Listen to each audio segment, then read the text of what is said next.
Assalamualaikum warahmatullahi wabarakatuh. Salam sejahtera untuk kita semua. Semoga Tuhan Yang Maha Esa selalu melindungi kita dan menganugerahkan kesehatan kepada kita semua, serta semangat untuk terus belajar. Pada pertemuan kali ini, dalam mata kuliah perencanaan dan mata kuliah pengawasan, pokok bahasan kita adalah berkenaan dengan manpower budgeting atau peramalan sumber daya manusia. Terkait dengan hal tersebut, maka bahasan yang akan kita lakukan pada pertemuan kali ini berkaitan dengan yang pertama adalah pendahuluan. Lalu dilanjutkan dengan pengertian dari peramalan sumber daya manusia atau manpower budgeting. Dan kita lanjutkan dengan bahasan mengenai tujuan dari dilakukannya peramalan sumber daya manusia, dan dilanjutkan dengan bahasan mengenai jangka waktu peramalan serta metode peramalan terkait dengan permintaan sumber daya manusia, dan tentunya kita juga akan ngebahas mengenai faktor-faktor peramalan dalam perencanaan mengenai sumber daya manusia. Sebagaimana kita ketahui bahwa perencanaan sumber daya manusia ini merupakan aktivitas untuk menentukan mengenai kebutuhan-kebutuhan sumber daya manusia yang ada pada lembaga atau organisasi agar organisasi tersebut itu dapat berjalan sesuai dengan tujuan dan harapan yang telah dicanangkan. Nah, salah satu dari kegiatan dalam sistem perencanaan sumber daya manusia ini yaitu berupa penyusunan peramalan sumber daya manusia atau manpower budgeting. Nah, ini merupakan kegiatan dalam memadukan jumlah tenaga kerja yang tersedia dengan jumlah tenaga yang diperlukan. Dalam perencanaan sumber daya manusia yang baik tentunya juga memerlukan mengenai peramalan atau forecasting dalam menentukan kebutuhannya. Dalam perencanaan tentunya membutuhkan forecasting atau peramalan terhadap sumber daya manusia, yang mana dalam peramalan ini tentunya sangat diperlukan untuk menganalisis mengenai keperluan dan kebutuhan yang ada di perusahaan. Nah, agar forecasting SDM ini berjalan secara maksimal, tentunya perlu adanya analisis mengenai kebutuhan yang sesuai dengan kondisi yang ada di perusahaan. Oleh karena itu, maka perusahaan dalam hal ini dapat melihat kondisi masa lalu dan untuk dijadikan patokan untuk melakukan peramalan perencanaan SDM yang sesuai dengan keperluan di masa yang akan datang. Dalam peramalan ini juga mempertimbangkan mengenai masa lalu agar kebutuhan yang ada di masa depan tentunya sesuai dengan kondisi dari lembaga itu saat ini. Nah, forecasting ini dilakukan dengan melihat kejadian masa lalu untuk perbaikan di masa mendatang atau di masa depan. Peramalan atau forecasting dalam melakukan perencanaan sumber daya manusia ini sangat dibutuhkan untuk menentukan skala kebutuhan untuk jangka panjang dari suatu lembaga atau organisasi tersebut. Nah, peramalan ini tentunya bertujuan sebagai pembantu perencanaan mengenai kebutuhan yang ada dalam lembaga atau organisasi tersebut dengan tujuan untuk mendapat gambaran mengenai kebutuhan tenaga kerjanya. Terkait dengan peramalan atau forecasting tersebut, terdapat dua teknik yang dapat dilakukan untuk mengukur efisiensi dalam peramalan, yaitu yang pertama adalah teknik indeksasi, di mana teknik ini merupakan teknik peramalan dengan menentukan pertumbuhan organisasi yang ada Pertumbuhan di sini bisa berupa jumlah tenaga kerja maupun keperluan pekerjaan. Selain itu yang kedua yaitu teknik ekstrapolasi, yaitu jenis peramalan yang memproyeksikan kecenderungan-kecenderungan masa lalu ke masa depan. Nah, dua teknik inilah yang dapat dilakukan untuk membuat peramalan yang efisien. Berikut ini merupakan pengertian dari yang namanya forecasting atau peramalan, di mana forecasting ini dimaknai sebagai teknik perencanaan sumber daya manusia secara ilmiah. Artinya bahwa perencanaan sumber daya manusia ini dilakukan berdasarkan atas hasil analisis dan data, informasi dan peramalan dan perencanaan yang baik. Nah, perencanaan sumber daya manusia semacam ini tentunya resikonya relatif kecil karena segala sesuatunya telah diperhitungkan terlebih dahulu. Nah, pada teknik ini data dan informasi ini harus akurat dengan analisis yang baik dan benar. Selain itu, peramalan atau forecasting sumber daya manusia ini juga dimaknai sebagai sebuah upaya untuk memperkirakan mengenai kebutuhan tenaga kerja organisasi di waktu yang akan datang. Nah, peramalan atau forecasting dalam hal ini menggunakan informasi masa lalu dan saat ini untuk mengidentifikasi mengenai kondisi masa depan yang diharapkan. Proyeksi untuk masa yang akan datang tentu saja ada unsur ketidaktepatannya.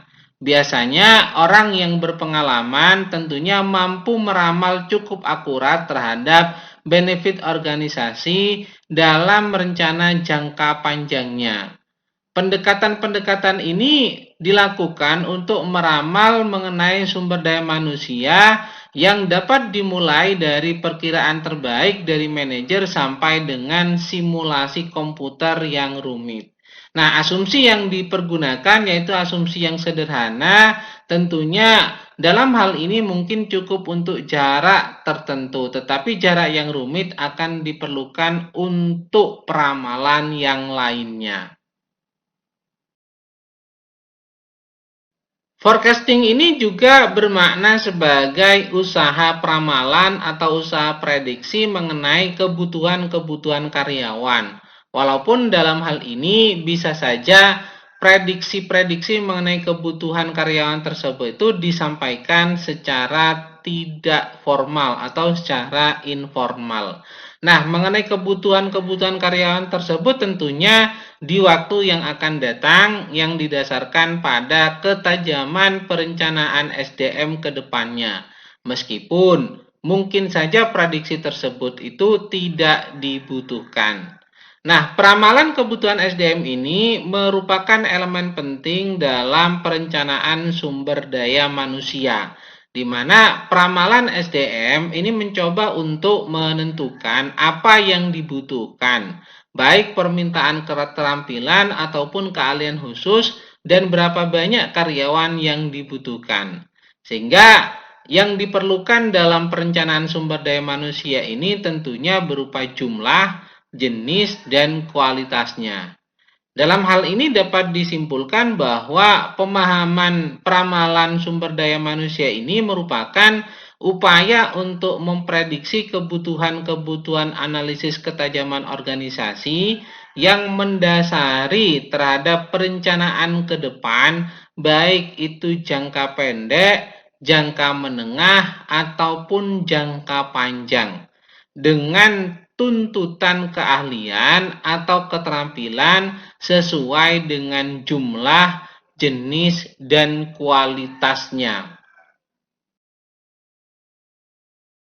Hampir semua perusahaan ini membuat peramalan mengenai kebutuhan karyawan di mana hal tersebut ini merupakan kegiatan terpenting dan tersulit untuk dilaksanakan. Nah, ada dua alasan kenapa kok perusahaan membuat peramalan mengenai kebutuhan karyawannya. Yang pertama, perlu diidentifikasikan berbagai tantangan yang mempengaruhi permintaan. baik faktor-faktor pengaruh langsung seperti persediaan personalia atau aspek-aspek organisasi lainnya, maupun faktor-faktor tidak langsung atau perubahan lingkungan. Yang kedua yang dijadikan alasan yaitu organisasi merupakan forecast kebutuhan karyawan dalam suatu periode perencanaan jangka pendek, jangka menengah, dan jangka panjang. Nah, forecasting kebutuhan karyawan ini dibuat dengan mempertimbangkan keakuratan teknik peramalan yang digunakan. Sehingga dengan dua alasan atau dua catatan tersebut, hampir semua perusahaan ini membuat peramalan kebutuhan karyawan di mana kegiatan tersebut itu merupakan kegiatan terpenting dan tersulit untuk dilaksanakan bagi perusahaan. Ada 5 tujuan dalam peramalan sumber daya manusia, yaitu yang pertama adalah meramalkan mengenai kebutuhan dan persediaan tenaga kerja yang ada. Tujuan yang kedua yaitu meramalkan mengenai kemajuan perusahaan dan teknologi, sehingga harus dilaksanakan pelatihan dengan kurikulum yang tepat. Tujuan yang ketiga yaitu meramalkan kemajuan pendidikan dan peningkatan kemampuan SDM. Tujuan yang keempat yaitu meramalkan kebutuhan akan jenis-jenis kecakapan yang berlainan dan jenis SDM baik itu pria ataupun wanita pada masa yang akan datang. Dan yang kelima terkait dengan tujuan peramalan sumber daya manusia adalah untuk meramalkan mengenai kebijaksanaan atau aturan ketenagakerjaan yang ditetapkan pemerintah, seperti dalam hal ini adalah usia kerja, UMP atau UMK, jam kerja, dan lain sebagainya.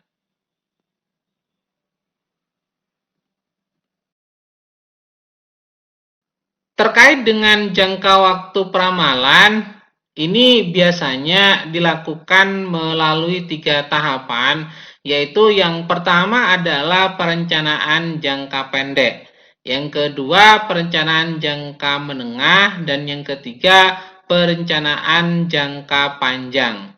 Di mana penekanan utama dari peramalan SDM saat ini yaitu untuk meramalkan kebutuhan SDM organisasi atau permintaan kebutuhan akan SDM atau tenaga kerja. Nah, ramalan permintaan ini harus berupa penilaian subjektif atau perhitungan matematis. Ada beberapa metode yang dapat dilakukan dalam peramalan permintaan sumber daya manusia, yaitu yang pertama adalah metode penilaian, di mana metode penilaian ini terdiri dari yang pertama adalah estimasi.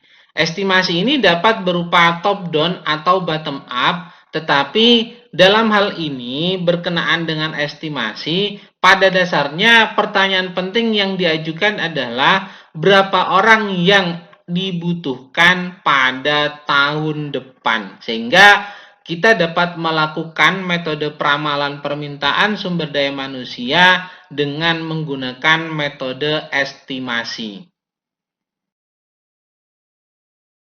Metode berikutnya dalam peramalan permintaan sumber daya manusia yaitu tetap menggunakan metode penilaian, namun menggunakan metode yang berbeda dengan estimasi. Metode yang digunakan dalam hal ini yaitu metode rules of thumb, di mana dalam hal ini mempercayakan kebutuhan sumber daya manusia dengan menggunakan pedoman umum yang diterapkan dalam organisasi pada situasi khusus.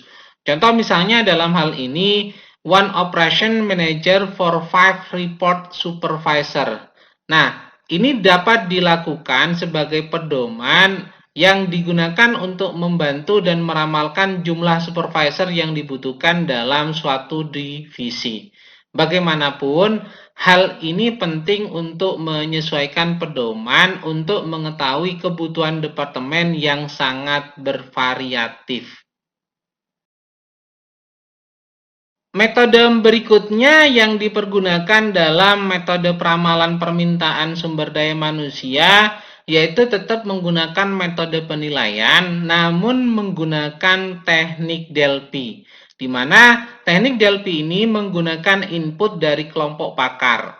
Opini pakar ini dicari dengan menggunakan kuesioner terpisah dalam situasi yang diramalkan.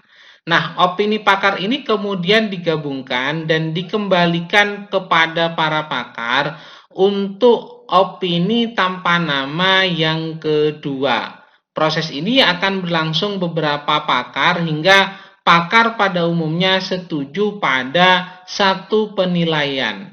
Nah, sebagai contoh dalam hal ini, pendekatan ini telah digunakan untuk meramalkan terkait dengan pengaruh teknologi pada manajemen SDM dan kebutuhan perekrutan staf. Teknik kelompok nominal tidak seperti teknik Delphi, di mana membutuhkan pakar untuk bertemu secara langsung. Nah, dalam hal ini gagasan mereka biasanya timbul secara bebas pada saat pertama kali sehingga didiskusikan sebagai kelompok dan kemudian disusun sebagai laporan untuk menentukan mengenai permintaan sumber daya manusia. Metode berikutnya dalam peramalan permintaan sumber daya manusia yang kedua adalah menggunakan metode matematika, di mana metode matematika ini terbagi menjadi 4 bagian, yaitu yang pertama adalah analisis regresi statistik, yaitu dengan membuat perbandingan statistik dari hubungan masa lampau antara berbagai faktor. Sebagai contoh dalam hal ini misalnya hubungan secara statistik antara penjualan kotor dan jumlah karyawan dalam rantai retail yang mungkin berguna dalam meramalkan sejumlah karyawan yang akan dibutuhkan jika dalam hal ini penjualan retail ini meningkat semisal 30%, sehingga bisa dihitung berapa jumlah karyawan yang dibutuhkan. Metode yang kedua yang dipergunakan dalam metode matematika adalah metode simulasi, di mana metode simulasi ini merupakan gambaran situasi nyata dalam bentuk abstrak. Sebagai contoh misalnya dalam hal ini adalah model ekonometrika yang meramalkan pertumbuhan dalam pemakaian software yang mengarahkan dalam meramalkan kebutuhan pengembangan software ke depannya. Metode berikutnya yang dipergunakan dalam metode matematika untuk peramalan sumber daya manusia adalah metode rasio produktivitas, di mana rasio produktivitas ini merupakan cara untuk menghitung rata-rata jumlah unit yang diproduksi per karyawan. Nah, rata-rata ini diaplikasikan untuk ramalan penjualan untuk menentukan jumlah karyawan yang dibutuhkan. Sebagai contoh, misalnya suatu perusahaan dapat meramalkan jumlah penjualan representatif menggunakan rasio produktivitas ini. Metode matematika berikutnya yang digunakan sebagai peramalan permintaan sumber daya manusia adalah menggunakan metode rasio jumlah tenaga kerja, di mana rasio jumlah tenaga kerja yang dibutuhkan ini dapat digunakan untuk meramalkan tenaga kerja tidak langsung. Sebagai contoh misalnya, jika perusahaan biasanya menggunakan 1 orang klerikal untuk 20 tenaga kerja produksi, maka rasio ini dapat digunakan untuk membantu melakukan estimasi terkait dengan kebutuhan tenaga klerikal tersebut. Bahasan berikutnya yang terakhir dalam pertemuan kali ini adalah membahas mengenai faktor-faktor dalam peramalan perencanaan sumber daya manusia, di mana ada 3 faktor yang dalam hal ini sangat mempengaruhi untuk dilakukannya forecasting atau peramalan SDM bagi perusahaan. Nah, faktor yang pertama yang dapat mempengaruhi peramalan adalah faktor eksternal. Ini dalam hal faktor eksternal menghitung persediaan karyawan berdasarkan mengenai analisis pasar tenaga kerja serta tren kondisi kependudukan sehingga ada kerjasama antara penyedia tenaga kerja dengan perusahaan dengan menjamin kualitas dan kuantitas dari karyawan tersebut. Nah, apa saja faktor eksternal yang dapat mempengaruhi? Yang pertama adalah faktor ekonomi nasional dan industri, di mana faktor ini secara langsung tentunya berpengaruh terhadap rencana strategis dari sebuah perusahaan. Dalam faktor eksternal ini juga ada faktor sosial, politik, dan hukum, di mana faktor ini tidak boleh diabaikan dalam sebuah organisasi, termasuk juga dalam melakukan perencanaan SDM. Faktor ini yang menempatkan penguasaan bahasa asing, khususnya bahasa Inggris yang semakin penting dalam berkomunikasi, mengharuskan organisasi menjadikan sebagai pertimbangan yang besar pengaruhnya dalam perencanaan SDM. Karena adanya kebijakan mengenai sosial, politik, dan hukum yang tentunya berpengaruh dalam melakukan forecasting atau peramalan sumber daya manusia. Faktor eksternal berikutnya adalah dari faktor teknologi, di mana kita ketahui bahwa perkembangan dan kemajuan ilmu pengetahuan yang pesat telah diiringi pula dengan dihasilkannya teknologi baru, baik yang berhubungan dengan cara kerja dan peralatan kerja untuk meningkatkan produktivitas dan kualitasnya, baik untuk memenuhi keinginan dan kebutuhan konsumen yang juga terus meningkat kualitasnya.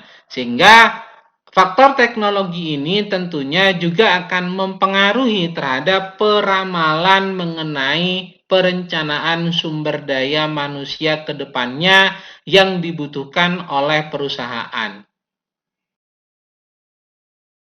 Faktor eksternal berikutnya yang perlu diperhatikan yaitu mengenai faktor pesaing, di mana faktor pesaing ini merupakan wujud dari tantangan yang semakin berat dalam dunia bisnis. Bagi suatu organisasi tentunya akan mempengaruhi pasar bagi produknya baik berupa barang ataupun jasa, di mana ini untuk merebut dan memenangkan sebuah organisasi diperlukanlah sumber daya manusia yang kompetitif untuk menghadapi yang namanya persaingan. Faktor berikutnya yang mempengaruhi untuk dilakukannya forecasting atau peramalan sumber daya manusia yaitu yang kedua adalah faktor internal, di mana faktor internal ini menghitung terkait dengan jumlah para karyawan serta mengevaluasi kemampuan mereka sebagai bentuk adanya kemungkinan untuk penugasan para karyawan untuk mengisi lowongan-lowongan pekerjaan yang akan datang. Nah, terkait dengan faktor internal ini ada beberapa faktor yang perlu diperhatikan, yaitu yang pertama adalah terkait dengan rencana strategik dan rencana operasional. Nah, rencana ini tidak mungkin terwujud tanpa adanya SDM yang relevan dan kompetitif. Maksudnya, suatu organisasi ini harus memiliki keahlian dalam organisasinya sehingga mampu untuk menghasilkan produk secara berkualitas. Peramalan atau prediksi produksi dan penjualan tidak boleh dilakukan secara spekulatif, tetapi harus didasarkan pada data sebelumnya dan survei pasar agar dapat dilakukan perhitungan yang objektif. Dalam faktor internal, ini juga harus memperhatikan mengenai faktor bisnis baru, yaitu dengan memperhatikan lingkungan dan kemampuan menganalisis dan memanfaatkan informasi yang selalu terbuka mengenai peluang bagi organisasi untuk meningkatkan bisnis barunya atau mengembangkan perusahaan pada bisnis barunya. Selain itu, dalam faktor internal ini juga harus memperhatikan faktor desain organisasi dan desain pekerjaan. Karena dalam hal ini dirancang untuk mewujudkan pekerjaan agar berlangsung efektif dan efisien. Faktor berikutnya yang perlu diperhatikan dalam faktor internal adalah berkenaan dengan faktor keterbukaan, di mana dalam hal ini manajer yang terbuka dengan memberikan informasi yang lengkap tentunya dilakukan untuk melakukan analisis tenaga kerja, maka akan memberikan peluang dihasilkannya peluang yang akurat. Faktor yang terakhir, yang ketiga, yang dapat mempengaruhi untuk dilakukannya forecasting atau peramalan SDM pada perusahaan, yaitu adalah faktor ketenaga kerjaan. Di mana dalam hal ini terkait dengan faktor ketenaga kerjaan, yaitu untuk meningkatkan kecermatan dalam menyusun perencanaan tenaga kerja atau sumber daya manusia ke depannya. Nah, dalam faktor ketenagakerjaan ini ada dua hal yang perlu diperhatikan, yaitu yang pertama adalah terkait dengan masalah pensiun, PHK, meninggal dunia, dan karyawan yang sering absen, sehingga tidak luput dari prediksi manajemen sumber daya manusia dan harus ada penggantinya, sehingga perlu disusun yang namanya perencanaan sumber daya manusia. Nah, yang kedua yang perlu diperhatikan mengenai faktor ketenagakerjaan ini adalah berkaitan dengan promosi atau kenaikan pangkat, mutasi atau pemindahan tenaga kerja, dan karyawan yang mendapat tugas pelatihan di luar, ini juga harus diperhatikan dan perhitungkan, baik dengan cara pergantian maupun rancangan penempatan yang lebih tepat.